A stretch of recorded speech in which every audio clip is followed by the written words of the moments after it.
სალომე ზურაბიშვილის გეგმასთან დაკავშირებით უნდა გკითხოთ ოპოზიციის გაერთიანების რესურსი რამდენად არსებობს ამასთან დაკავშირებით უნდა გკითხოთ და თუ კი იქნება შემოთავაზება ოპოზიციის მხრიდან თქვენი მისამართით რომ ამ ერთობაში მიიღოთ მონაწილეობა თუ ხართ მზად და თუ არის თქვენი მხრიდან მზაობა თუ ისინი მზად არიან რომ ჩვენი ერთი საფუძვლიანი გალანძღვა რასაც იმსახურებენ ეს აიტანონ მაშინ კი ახლა ადამიანი მოივალ და შენიშნებს რაც ძალიან მრავლად გვაქვს არ იქნება მარტივი მოსასმენი არავისგან ჩვენი პრეტენზიები ზოგადად ამას მოისმენენ ამაზე მოუნდება სერიოზული პასუხი კი ბატონო მაგრამ ახლა ადამიანი რო სისულელეების ჩასადენად არის შეკრებილი რაღაცა დრო უნდა გაიყვანონ მე გამოვლენ და ხალხი მოატყუონ უნდა რაღაცა ვითომ გეგმა აქვთ ვითომ რაღაცა შვებიან მაგაში რა თქმა უნდა მონაწილეობას არ მივიღებთ და არც არანაირი აზრი არ მაჩნია რომ აზრი არ აქვს ამაში მონაწილეობის მიღებას სწორედ ამიტომ ვინაიდან მარტო ეს ხდება ქართულ პოლიტიკაში ამ წუთას და ამას ეძახიან პოლიტიკას რატომღაც ჩვენ გადავწყვიტეთ რომ ამ ხალხს ვუყუროთ ანუ ჩვენი ხალხის ყურება არ შეიძლება ანუ ეს ისეთია ქართულ ფეხბურთს რა ჭირს ქვეყნის შიდა ჩემპიონატს რო ვერ უყურებ და სხვას რო უნდა უყურო დაახლოებით იგივე ხდება პოლიტიკაშიც თქვენთან ერთად არ შეიძლება არანაირ სერიოზულ საქმეზე წასვლა თქვენი პოსტი არის ციტატა უნდა გაგრეკოთ ხალხმა და უნდა მოვიდეს ვინმე ახალი ვინც კითხვას დასვამს გიჟობას აყოლილი 50 კაციზის ციხეში და არც ერთი პოლიტიკოსი თუ თქვენ ასე აფასებთ მაგათაც იგივე საპროტესტო აქტივობებს მაშინ რაშია გამოსავალი ეს ადამიანები სამი თვეა უკვე დგანან ძალიან მეწოდება ეს ხალხი მართლა ძალიან მეწოდება ადამიანურად ჩვენ მარტო იმიტომ დავდიოდით აქციებზე და პირველი ორი კვირა სანდრო დადიოდა ყოველდღიურად აქციაზე მე არ მქონდა ამის ნერვები იმიტომ რომ ხედავდი რომ ხალხს როგორი გაწირვა ხდებოდა ადამიანების და უბრალოდ არ მინდოდა მაშინ ირიბი არანაირი მონაწილეობა არ მინდოდა და სანდრო დადიოდა იმისთვის რომ ჩვენი მხარდამჭერები ვინც გვისმენდნენ რას ვეუბნებოდით უბრალოდ დაგვეცვა ამისგან რომ შემთხვევით ისინი ციხეში არ მოხვედრილიყვნენ იმიტომ რომ ზუსტად ვიცოდით რომ იმ ხალხს რომელიც ხალხ ქუჩაში ეძახდა რომელიც ახლაც წინ და უკან დაატარებს არანაირი სერიოზული ბიზნესები არ გააჩნია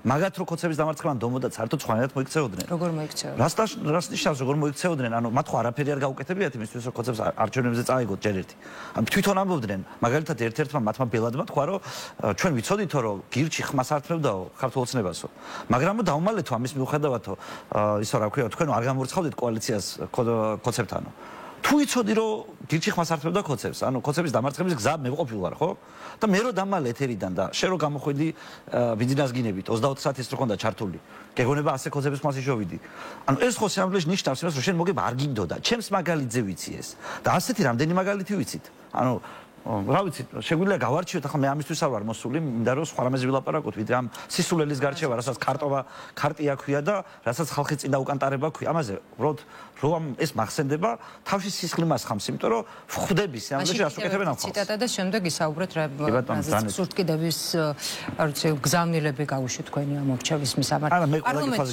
ხალხმა შეგიშვათ 60+ კაცით იმისთვის რომ მართლ გუნდს არ ქონოდა იმის საშუალება რაც უნდათ ისეკეთებინათ გამოხოდით პარლამენტიდან და რასაც უნდათ იმას აკეთებენ ამბობთ ამ შემთხვევაში უკვე ბარიერ გადალახულ იმ ოპოზიციაზე ვინც უარი განაცხადა პარლამენტში მუშაობაზე და ბოროტებას უწოდებთ მათ ამ გადაწყვეტილებას თუ კი ვთქვათ ისინი ამბობენ რომ ამით აპროტესტებენ არჩევნების შედეგებს რომელსაც არ აღიარებენ რატომ აი არ ეთანხმებით ვთქვათ პროტესტის აი ამ ტიპის ასეთ ფორმაში რატომ ფიქრობთ რომ გაცილებით ქმედით უნარიანები იქნებოდნენ ისინი საკანონმდებლო ორგანოში 60 ოპოზიციონერი დეპუტატი თუ პარლამენტში არ და უფრო მეტი იყო თუ არ ვცდები ოპოზიციის წარმომადგენლები ქართული ოცნება ვერ მიიღებს ვერც ერთ თავის მავნებელ კანონს ისე მარტივად როგორც მათ ახლა კონოირი აქვს გაკეთებული საპროტესტო მუხტის აწევა თუ გინდა 60 დეპუტატი მომზადებული პარლამენტში თითოეულ საკითხთან დაკავშირებით რომელიც მზად არის დისკუსიაში შევიდეს როგორ საპარლამენტო საქმიანობაში როგორც პარლამენტის წევრი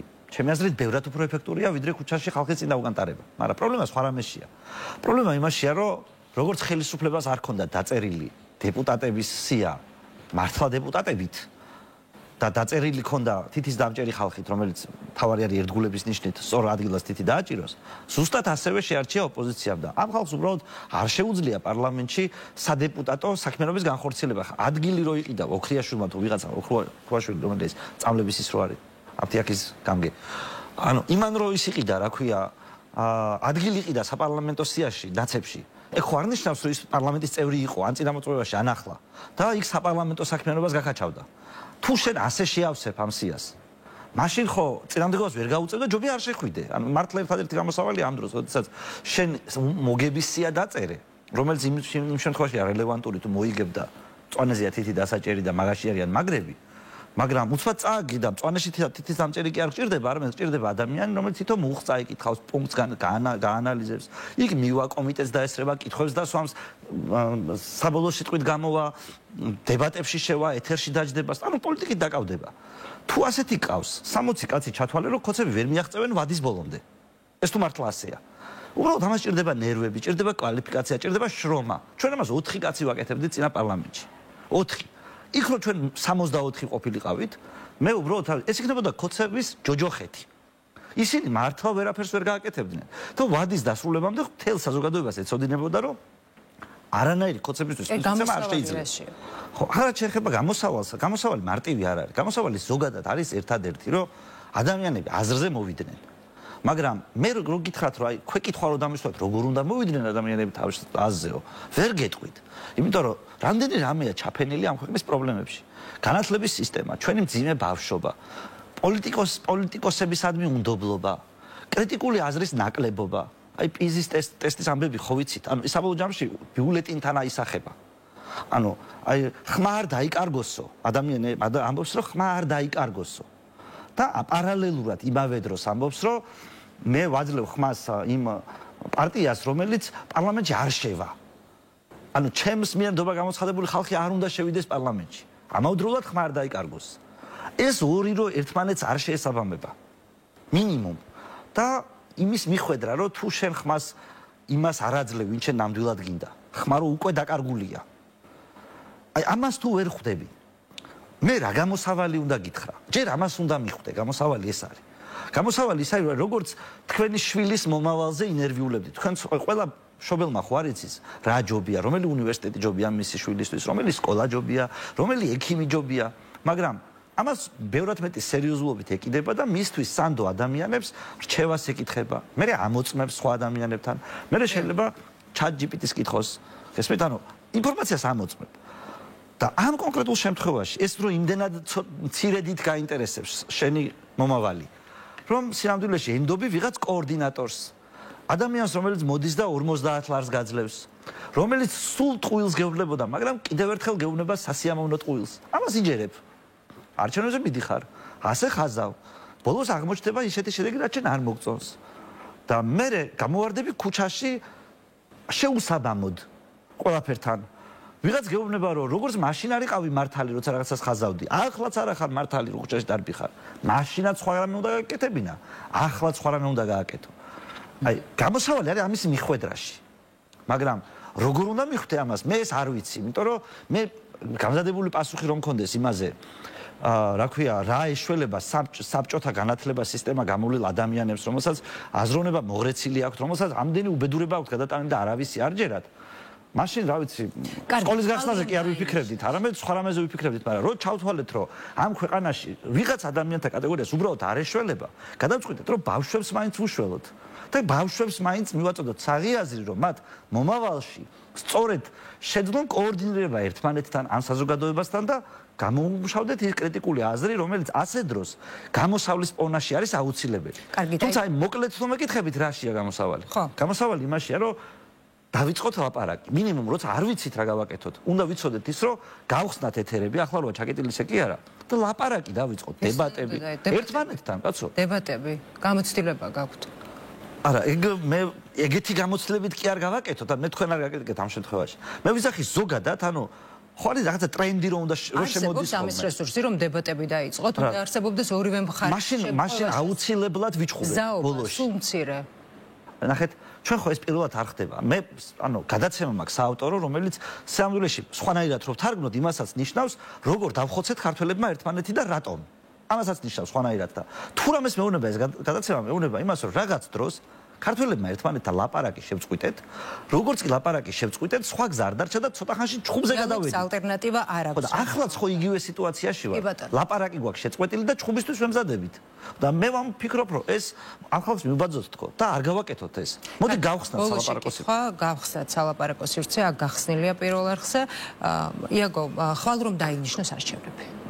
რა კონფიგურაციას მიიღებთ, რატომ აქვს ოპოზიციას თქვათ იმის გარანტია, ან რა აძლევს ასეთი ოპტიმიზმის საფუძველს, რომ მაინც და მაინც ასეთ შემთხვევაში ოპოზიცია მოიგებს და ბოლო თვეების განმავლობაში სტრატეგიისა და გეგმის გათვალისწინებით, რაც აქვს ოპოზიციურ ფლანგს, შემცირდა თუ გაიზარდა მათი ამომრჩევლის რაოდენობა, როგორ ფიქრობთ? მე მოგეხსენებათ, რომ წინა არჩევნებში არ ვარ გამარჯვებული პარტია და არჩევნები ნებისმიერ შემთხვევაში მაწყობს. იმიტომ რომ მინიმუმ არსებობს შანსი იმისი, რომ ამ პერიოდის განმავლობაში ხალხმა ის მაინც დაადგინა, რომ არავის მოსყიდული არ ვიყავით, თორე რომელიმე შემიყვანდა პარლამენტში, ან ერთი, ან მეორე მხარე. შესაბამისად, მე ეს მაწყობს. აი ამ დანარჩენებს ის იმედი აქვს, მე ნახდათ არ ვიცი, იმიტომ რომ თუ არაფერი არ შეიცვალა, არჩევნები ჩვენ ხო გქონდა კაცო ნახევარი წლის წინ.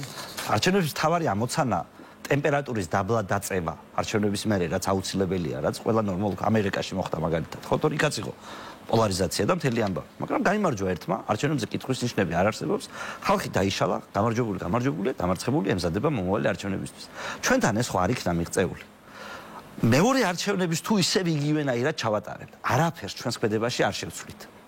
მე ვერ ვხედავ ვერანაირ გარანტიას, რომ გარდა იმისა, რომ მე შეიძლება გადავლახო ბარიერი, იმიტომ რომ როგორც გითხარით, რომ ხალხმა შეიძლება რამე საერთოდ მიხვდა, ცოტა მაინც, ანუ დიდ პროცენტებს კი არ ველოდები, მაგრამ უფრო მეტი პროცენტი ვიდრე აქამდე იყო. აქედან გამომდინარე, არ ვარ, აი დიდად ენთუზიაზმით არ ვარ ამ საკითხის მიმართ, იმიტომ რომ ჯერ კაცო თუ არჩევნები გინდა, ხო მინიმუმ შენ რამე განსხვავებულად უნდა გააკეთო, რომც დაგინიშნონ არჩევნების სხვა შედეგი რომ მიიღო.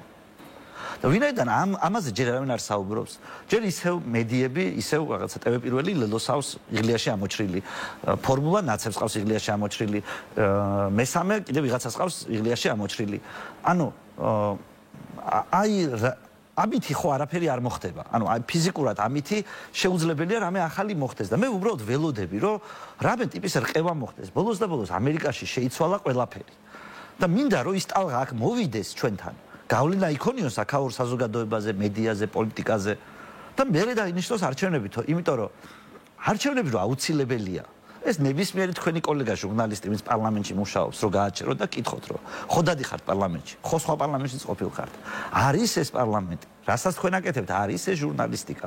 რამე ხდება იქ გასაშუქებელი. იმიტომ რომ პარლამენტი თავის თავში ნიშნავს ერთპარტიული პარლამენტი არის ოქსიმორონი.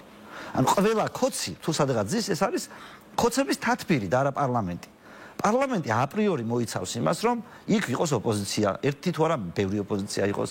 ეს აპრიორი ნიშნავს იმას, რომ იქ კითხვები ისმებოდეს, იყოს დებატი, იყოს კამათი, ზოგჯერ ჩხუბი შეიძლება იყოს.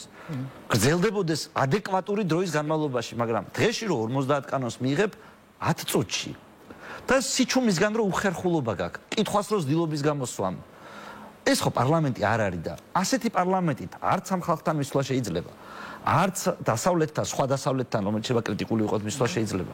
და რა ვიცი, ანუ რასაც არ უნდა აკეთებდე, არაფერი არ გამოგივა, იმიტომ რომ ყველა ადამიანი ხვდება, რომ რაღაც სპექტაკლის ნაწილია და მას უბრალოდ როლის კარგად შესრულება უწევს და ყველა ადამიანი, ოდესღაც როლს კარგად ვერ შეასრულებს და ასე ნაშენები მაიმუნობა მაინც ჩამოიშლება.